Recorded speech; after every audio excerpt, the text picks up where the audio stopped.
Hello बच्चों, आज हम लोग पीएच वैल्यू के लिए आपसे बात करेंगे जो लास्ट टाइम में हमने छोड़ा था। ठीक है, आपके अम्लक्षार वाले टॉपिक से। तो सबसे पहले आता है किसी विलयन में उपस्थित हाइड्रोजन आयनों की ग्राम प्रति लीटर में सांद्रता या मोल प्रति लीटर में मात्रा, सांद्रता नहीं मात्रा, उस विलयन की हाइड्रोजन आयन की सांद्रता कहलाती है। ठीक है ना, ग्राम प्रति लीटर या मोल प्रति लीटर में याद रखना है।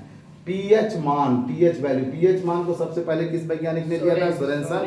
यह बंदा डेनमार्क का रहने वाला था। ठीक है ना, उसने कहा इतना परिभाषा याद करोगे, इतनी लंबी लंबी बातें करोगे यार, टाइम लगेगा, छोटी सी बात में निपटा देते हैं। तो इसने क्या कहा कि किसी भी विलयन में उपस्थित हाइड्रोजन आयन की सांद्रता, हाइड्रोजन आयन की सांद्रता के ऋणात्मक लघुगणक को उस विलयन का क्या कहते हैं? पीएच कहते हैं। पीएच इज इक्वल टू कितना दिया था? अच्छा, पीएच का प्रतीक फ्रेंच शब्द से आया। प्रतीक पीएच एक शब्द जो लिया गया है, प्रतीक चिन्ह बनाया, वो फ्रेंच शब्द से आया, जिसका परसनीड हाइड्रोजन लिखा जाता है, जिसका मतलब होता है पावर ऑफ हाइड्रोजन। ठीक है ना। अब आता है pH. PH is equal to होता है माइनस लॉग ब्रैकेट में एच प्लस। अब माइनस है तो उसे आप बाई में भी कर सकते हैं, तो pH is equal to log 1/h plus. अब H plus is equal to होता है 10 to the power minus pH आपकी परिभाषा से। पीएच की बात, पीएच को भी हम लोग का भी मान होता है जो हाइड्रोक्साइड आयन की सांद्रता को व्यक्त करता है। जैसे pOH is equal to minus log OH minus, तो फिर pOH is equal to log 1/OH minus कर सकते हैं। तो OH minus is equal to 10 to power minus POH कर सकते हैं। इसी तरह से आपका आता है कि अगर शुद्ध जल का आयनिक गुणांक निकालें तो शुद्ध जल के आयनिक गुणांक को रिप्रेजेंट करने के लिए KW होता है। क्या होता है? KW। K कांस्टेंट है, W वाटर के लिए है। तो कितना माना जाता है? 10 की घाते माइनस 14 ग्राम प्रति आयन लीटर कर सकते हैं, या ग्राम प्रति लीटर कर लीजिए, कोई दिक्कत नहीं है।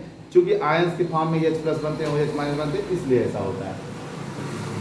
अब बच्चों आता है क्या चीज, ध्यान दीजिएगा कि H plus into OH minus is equal to कितना हो गया? 10 की घाते माइनस 14, क्योंकि ये KW है। KW है, ये KW किसके लिए निकाल रहे हैं? पानी के लिए निकाल रहे हैं। और पानी का जब हम उत्क्रमणीय क्रिया करते हैं, आयन के फॉर्म में चेंज करते हैं, तो H प्लस और OH माइनस बनता है। तो यही होगा ना, H plus into OH minus. ठीक, तो ये 10 की घाते माइनस 14। अब देखिए जरा कि जितना इसमें H प्लस होता है उतना तो इसमें OH माइनस भी होता है। तो हम तो H plus is equal to OH minus कह सकते हैं कि जितने मात्रा में H प्लस उतने मात्रा में OH माइनस, आप एक बराबर कर सकते हैं। तो OH के जगह हम H प्लस लेते हैं। तो जब H प्लस लेते हैं तो ये वाला देखिए फार्मूला लागू होता है ना, H plus into H plus is equal to 10 to the power minus 14। H square हो गया 10 की घाते माइनस 14 हो गया। H को का स्क्वायर हमने हटाया तो उधर अंडर रूट लगाया। अब H प्लस का जो स्क्वायर हटा के इधर अंडर रूट लगा तो उसकी वैल्यू निकाल लिया, तो वैल्यू कितनी आ गई? 10 की घाते माइनस 7 ग्राम आयन प्रति लीटर। अब पीएच इसका कितना हो गया? पीएच कितना हो गया? ये देखिए इस वाले फार्मूला H प्लस 10 की घाते पीएच है, तो पीएच वाले स्थान कितना दिया? 7 दिया है, तो इसका मतलब पीएच इसका कितना हो गया? 7 हो गया। इसी तरह से आप OH माइनस का भी निकाल सकते हैं।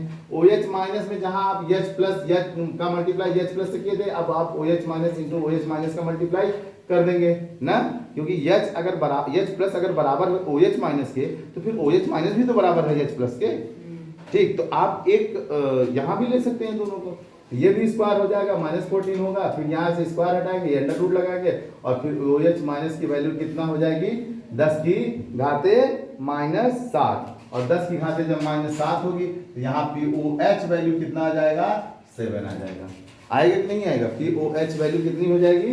7 हो जाएगी, जैसे पीएच वैल्यू 7 आया है आपका। फिर देखिए पीएच तथा POH में संबंध निकालना होगा, तो पीएच POH में संबंध जब निकालेंगे तो पानी को आयनाइज करते हैं ना, H प्लस OH माइनस बनता है, तो उसी को हम पीएच प्लस POH कर देते हैं, तो ये कितना आता है आपको? 14। तो सोरेनसन नाम के वैज्ञानिक ने 14 पर एक स्केल मेंटेन किया, एक स्केल बनाया, एक ऐसी पटरी टाइप पे स्केल। तो उसको क्या किया इन्होंने? 0 से लेके 14 तक वैल्यू कर दिया, और सेंटर में बीच में काटा 7 बार, और बोला जिसकी पीएच वैल्यू 7 आएगी वो न्यूट्रल होगा, वह उदासीन होगा। लेकिन जिसका पीएच मान 6 5 4 3 2 अगर आएगा तो जैसे जैसे हम इधर घटते जाएंगे उसका अम्लीय गुण वैसे वैसे बढ़ता जाएगा। और क्षार में जब हम 7 से आगे बढ़ करके 8 9 10 11 12 जाएंगे तो जैसे जैसे हम आगे बढ़ते जाएंगे उसका क्षारीय मान बढ़ता जाएगा, माने वह प्रबल क्षारीय होता जाएगा। ये मैंने आपको बताया बच्चों। आज के वीडियो में बस यहीं तक। अगली वीडियो में हम आपसे फिर से मुलाकात करेंगे। आगे जो भी होगा इस पे 2 4 न्यूमेरिकल करेंगे, फिर आगे बढ़ते हैं। धन्यवाद।